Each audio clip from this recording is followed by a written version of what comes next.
आज मैं आपके साथ शेयर कर रही हूँ कच्चे नारियल से घर पर बैठे बैठे दूध कैसे निकालें। बहुत ही आसान तरीका है। कि आपको पता है कि आप बहुत ही आसान तरीके से ताज़ा नारियल का दूध घर पर निकाल सकती हैं। चलिए आपको कुछ ऐसे तरीके बताते हैं।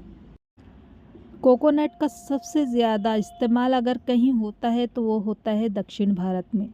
खाने से लेकर डेजर्ट तक नारियल डाला जाता है। नारियल का तेल हो, पानी हो, दूध हो, ग्रेटेड, इसे वैरायटी में इस्तेमाल किया जाता है। अब बाज़ार में तो हर तरह से नारियल हो उपलब्ध होता है, लेकिन दूध और तेल में काफ़ी मिलावट की जाती है तो हम सब जानते हैं। साथ ही मिलावट वाले दूध से खाने की क्वालिटी पर भी काफ़ी अंतर पड़ता है और स्वाद भी वैसा नहीं रहता है। अगर इस मिलावट से आप बचना चाहते हैं तो क्यों ना नारियल का दूध हम घर पर ही निकाल लें। इस रेसिपी के लिए सबसे पहले आप एक अच्छा पानी वाला नारियल चुन लें। इसके बाद इसे एक मीडियम बाउल के ऊपर रखकर धीरे धीरे क्रैक कर लें। नारियल के पानी को एक तरफ रख लें और नारियल को शेल से निकालकर इसे चॉप कर लें।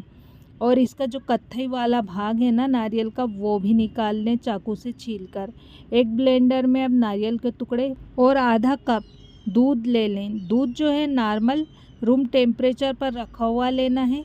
आप चाहें तो गर्म पानी डालकर भी इसे महीन पीस सकते हैं। मैंने यहाँ पर नारियल को 2 बार करके पीसा है और दोनों बार इसमें मैंने आधा आधा कप दूध मिलाया है, यानी टोटल मैंने इसमें 1 कप दूध ऐड किया है। अब इस पिसे हुए मिक्सचर को चाहें तो मलमल के कपड़े में छान ले या फिर इस तरह से भी निकाल ले, जैसे मैं निकाल रही हूँ। ये भी काफ़ी आसान है, एक छलनी से भी आप इसे छान सकते हैं। आपका घर पर निकला फ्रेश नारियल का दूध जो है तैयार है। बचे हुए नारियल के बुरादे से आप या तो नारियल की चटनी बना सकते हैं या फिर इसे बारीक पीस करके और ग्रेवी वाली करी में भी डाल सकते हैं, क्योंकि अभी इसमें बहुत सारा दूध भी है और काफ़ी इसमें पौष्टिकता भी है, तो इसे फेंकना नहीं है।